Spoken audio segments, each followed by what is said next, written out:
Bago po matapos ang Fire Prevention Month, kabi-kabilang sunog ang sumiklab kagabi sa Malabon, Parañaque at Taguig. May unang balita si Bea Pinlac. Binulabog ng sunog ang mga residente ng Barangay Sembo sa Taguig mag-aalas 12 ng hating gabi. Kanya-kanyang hakot ng tubig ang ilan para tumulong sa pag-apula sa apoy. May ibang mangiyak-ngiyak habang natutupok ang kanilang bahay. Pagtawag ko po sa mga kapatid ko, hindi na po sila nagre-reply eh. Tapos tapos ayun po, tumawag po yung girlfriend ko.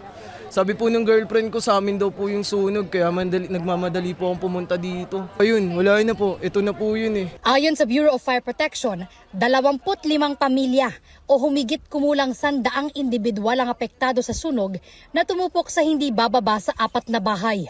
May ilang sugatan sa sunog base sa tala ng barangay. May injury dahil may mga apoy na kumalat, then mga bubog. So casualties wala naman po. Umabot sa ikalawang alarma ang sunog na nirespondehan ng halos 40 truck ng bombero at fire volunteers. Nahirapan po tayong magpalabas ng mga fire truck dahil nga po sa kakitiran ng kalsada at the same time yung ating pinakamalapit na fire hydrant po ay medyo mahina po yung kanyang pressure, kaya po medyo mabagal po yung supply pagdagdag ng tubig dito sa ating fire scene. Pasado 1:00 ng madaling araw na apulang sunog sa Taguig. Halos 1 milyong piso ang tinatayang halaga ng pinsala. Inaalam pa ang sanhi ng apoy. 2 magkahiwalay na sunog naman ang sumiklab sa Parañaque at Malabon kagabi.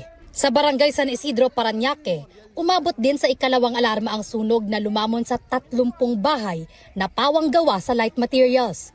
60 pamilya o nasa 120 individual ang nawalan ng tirahan. Nasa 150,000 pesos ang halaga ng pinsala ayon sa BFP.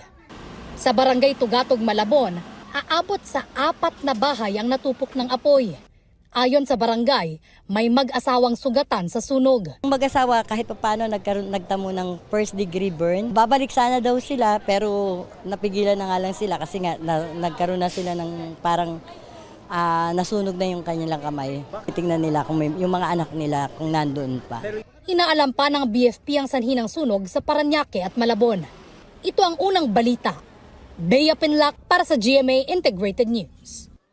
Gusto mo bang mauna sa mga balita? Mag-subscribe na sa GMA Integrated News sa YouTube at tumutok sa unang balita.